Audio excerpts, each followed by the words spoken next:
Kyanzi ye musuubuzi asangiddwa nga afiiridde mu dduuka lye mwabadde asula mu katale k'e Nakawa mu Kampala. Omusuubuzi ono okumuzuula kiddiridde omu ku batera okumuyambako okufulumya ebintu by'abadde atunda okugendayo okumuyita bafulumya ebintu bakole wabula nga yasizza dda ogw'enkomerero.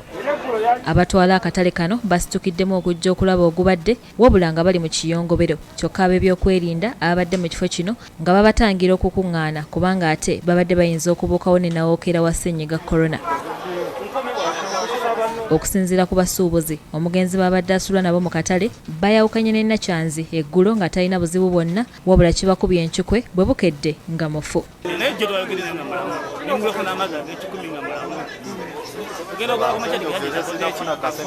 Ssentebe w'akatale kano Joseph Madasi agambye nti aludde ng'atawaanyizibwa obulwadde bwa puleesa ng'oba oli awo bwe bwamuviiriddeko okufa.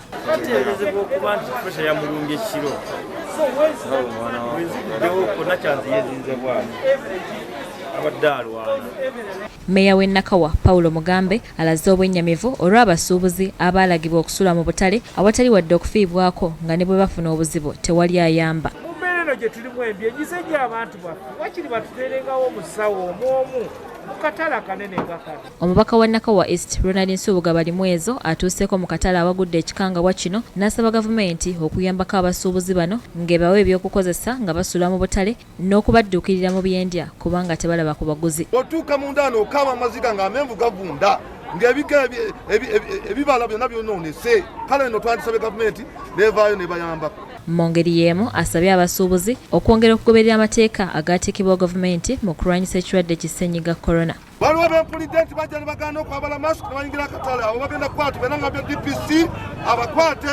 Oluvannyuma poliisi okuva ku Jinja Road ng'eri wamu n'abasawo bazze ne batwala omulambo okwongera okwekebejjebwa.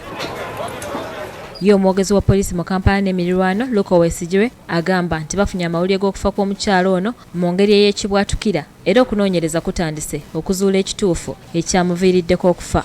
Tusobodde okwogerako n'ab'enganda abamu ne batutegeeza nti omukyala ono okuva ebazaawo lockdown eno empya abadde asula mu katale kano era nga abadde alina ebirwadde bye ebya bulijjo. Abamu balowooza nti biyinza obba nga muviiriddeko okuba nti nafa.